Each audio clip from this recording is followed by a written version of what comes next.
Estamos de regreso en Vive Mejor. Aprovecho para saludarlos. Muy buenos días. Espero que estén iniciando la semana con el pie derecho. Y bueno, pues tenemos un tema muy importante, muy interesante y lamentablemente también preocupante. Los peligros de la obesidad. Sabemos que en nuestro país estamos en el primer lugar en obesidad en el mundo y eso definitivamente no es nada para sentirnos orgullosos. Para el tema nos acompaña Gustavo Gil justamente para explicarnos un poquito de qué es, cómo podemos erradicarla, tiene que ver con alimentación o con educación, etcétera. Así que le damos la bienvenida, doctor. Muy buenos días. Gracias, buenos días, buenos días. Buenos días. Doctor, justamente, bueno, pues es un tema que escuchamos mucho, que definitivamente cada vez es más sonado y es más preocupante.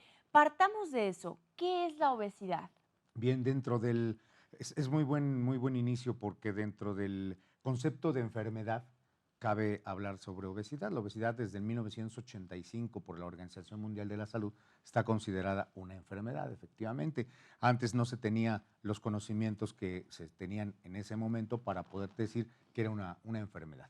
Y no solamente eso, sino que es una enfermedad crónica, se determina a partir de ahí, o sea que no es curable, no es una enfermedad curable, es una enfermedad controlable, es una enfermedad degenerativa porque poco a poco va desactivando muchos procesos metabólicos adecuados en el humano y produce muchísimas comorbilidades, o sea, es productora de otras enfermedades a su vez.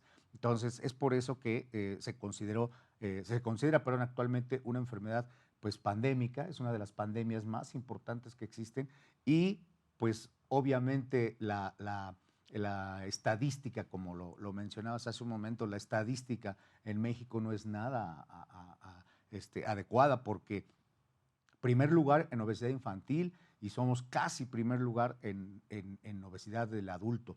Entonces, estamos hablando de un padecimiento que se está presentando desde hace muchos años en México, no es reciente el que se haya dicho que es una enfermedad solamente de un sector, sino que abarca absolutamente todos los sectores. Y eso es lo preocupante. Claro, definitivamente. Y bueno, ahorita le voy a preguntar, que creo que también va a la par, por ejemplo, con el tema de diabetes, ¿no? Que también competimos con esos lugares, entre uno y el dos, entre adultos y el tema infantil, y es igual de preocupante. Ahora, doctor, para poder diferenciar, cuando hablamos de obesidad, ¿a partir de qué hablamos? Y cuando hablamos de sobrepeso, más o menos en kilos o en medidas, ¿cómo podríamos distinguir estas dos? Sí, nosotros tenemos una forma, digamos, matemática, una fórmula matemática para poder entender a partir de cuándo hay sobrepeso y hay obesidad. Nosotros le llamamos índice de masa corporal. Entonces, el índice de masa corporal es una ecuación que se hace a través de la estatura y el peso para sacar porcentajes de grasa.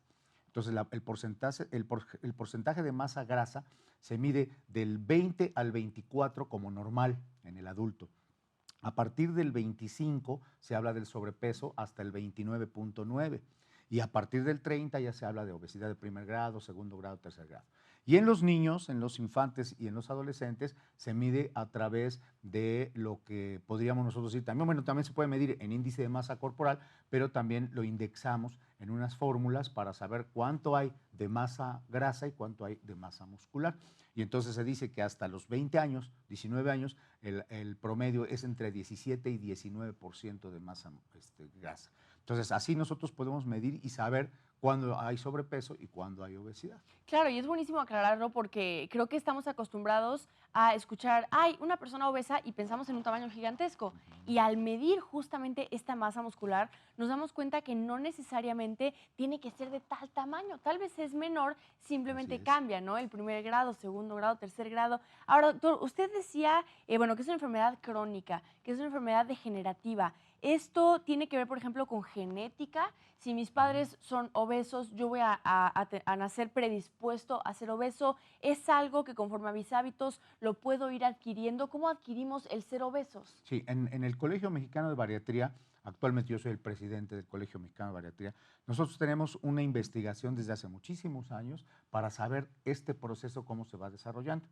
El Colegio de Pediatras ha editado un libro en donde se habla ya de las bases genéticas de la obesidad. Cuando un padre es obeso, el niño tiene 30% de probabilidad de ser obeso.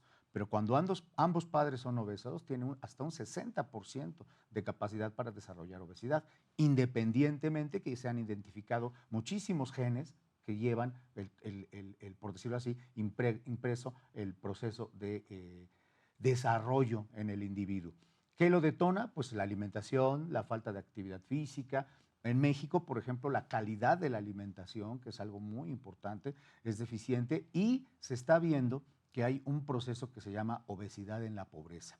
Entonces se ha visto cómo personas que no tienen un adecuado desarrollo inútero en la madre embarazada, inútero, y después en los primeros años de vida no hay un buen desarrollo, una buena alimentación, se está demostrando cómo a posterior están creando obesidad. Entonces, esto es algo que nos debe llamar mucho la atención porque el bajo peso al nacer, como el alto peso al nacer, tienen que ver con el desarrollo de obesidad. Definitivamente tenemos que poner atención, bien lo decía doctor, que lamentablemente las personas que padecen obesidad tienden a tener otro tipo de enfermedades y bueno, también estamos acostumbrados a una sociedad donde la buena alimentación y el ejercicio es para vernos bien y se nos olvida la salud. Eso pasa como a segundo o tercer término y definitivamente no tiene por qué ser así. Doctor, vamos a ver qué opinan los poblanos. ¿Tienen alguna pregunta en estos sondeos? Gracias por participar, vamos a verlos.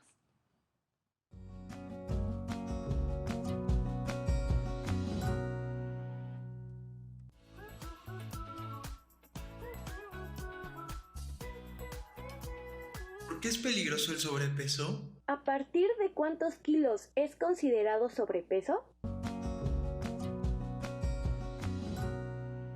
Gracias por participar y le recordamos a la gente que quiera estar presente en los sondeos en el tema del día, puede escribirnos a redes sociales, estamos en Facebook como Vive Mejor, escríbanos, mándenos sus videos, queremos saber sus preguntas. Doctor, regresando al tema, ahora usted nos decía que lamentablemente, bueno, la obesidad va a la par de diferentes enfermedades. La verdad yo le hablo desde lo que yo sé, ¿no? Definitivamente, bueno, pues usted está muchísimo más informado y es un tema que tenemos que informarnos más.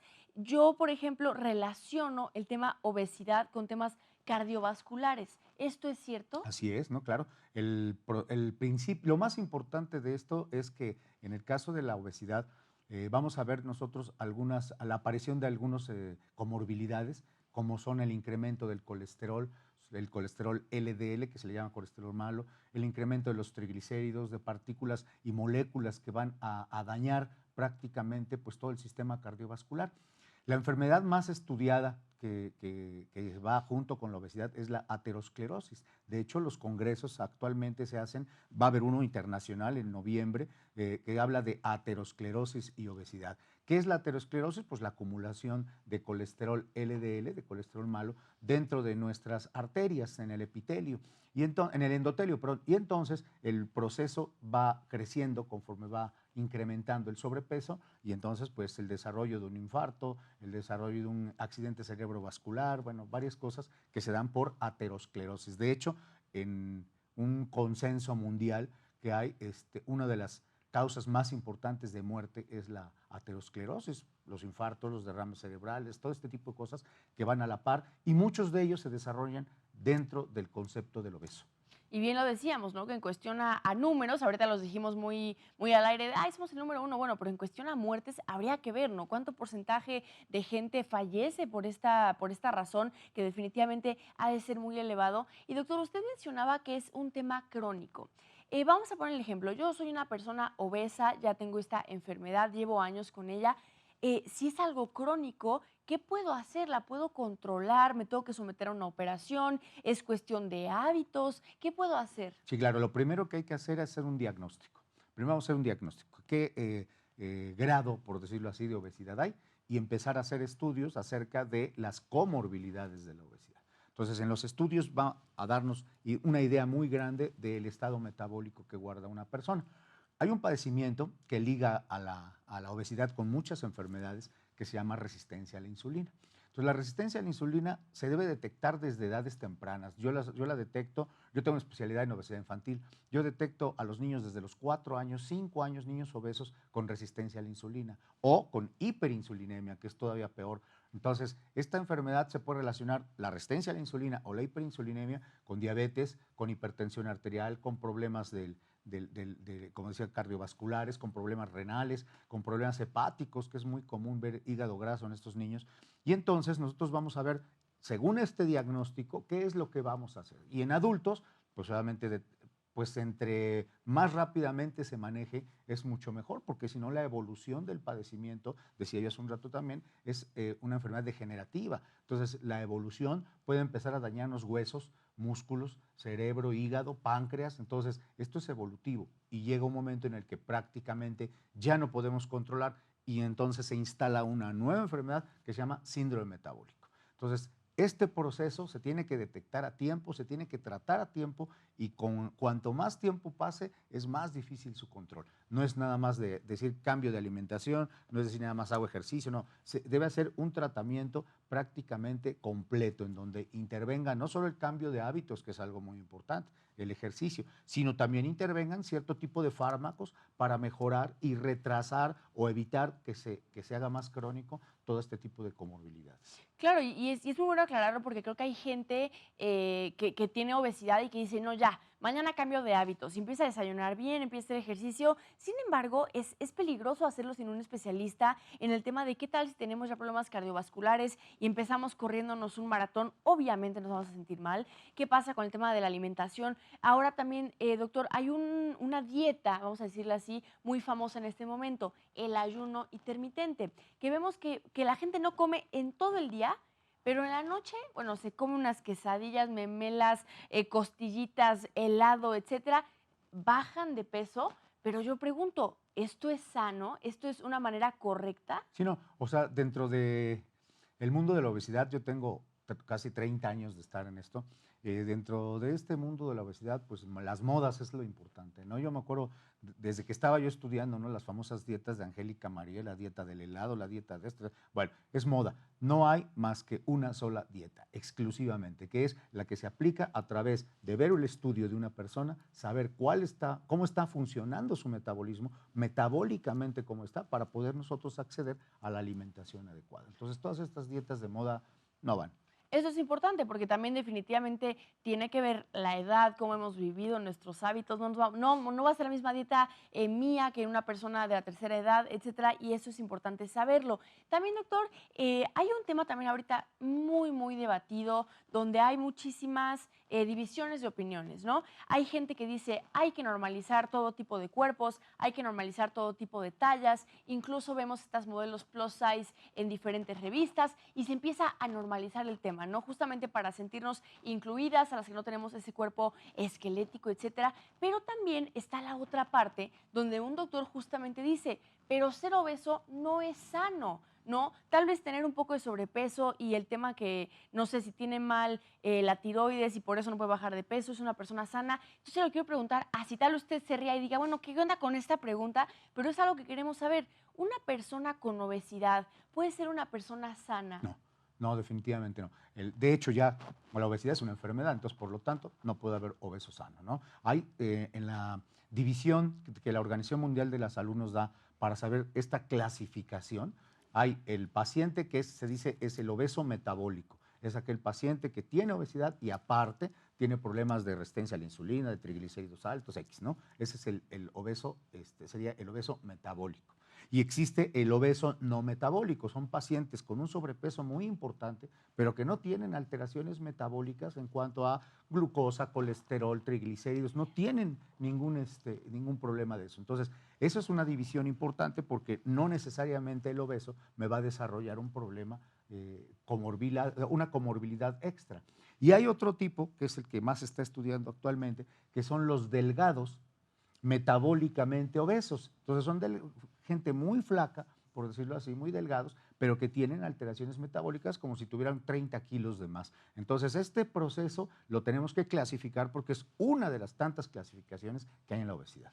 Va mucho más allá entonces de la corporalidad, ¿no? De lo Sí. que podemos imaginar al ver una persona. Doctor, voy a interrumpir rápidamente el tema porque la contadora María Eugenia lo felicita por su buena explicación. Gracias. Y de verdad es importante que hablemos estos temas por todo lo que no sabemos y lo que hay alrededor. Ahora, doctor, rápidamente para concluir, nosotros con niños en casa, ¿cómo podemos hacer el tema de los hábitos para que ellos no desarrollen la obesidad, teniendo todavía papás obesos, teniendo estos ejemplos de cómo comen en casa? ¿Qué podemos hacer? Yo sé que mencionaremos, por ejemplo, ejercicio, buena alimentación, algunas otras cosas que sean importantes, curiosas y que no sepamos. Es muy importante tener una guía terapéutica con conocimientos, ¿no? Porque muchas veces pensamos, las mamás, a mí me toca ver muchísimas mamás que creen saber todo sobre nutrición, creen saber todo sobre ejercicio, creen saber todo,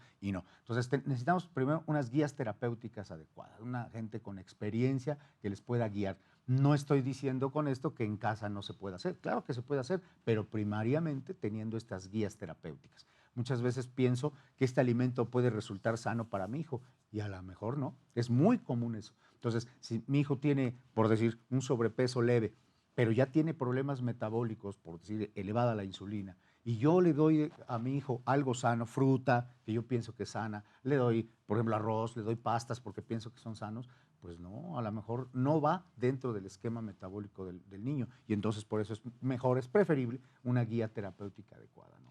Ay, hasta me pongo nerviosa porque es totalmente cierto, doctor. Le hemos dado veneno a la población desde tanto tiempo sin saberlo. Hemos, bueno, cambiado definitivamente, tenemos malos hábitos, comemos pura cosa basura y es un tema preocupante que hay que erradicar en cuanto antes.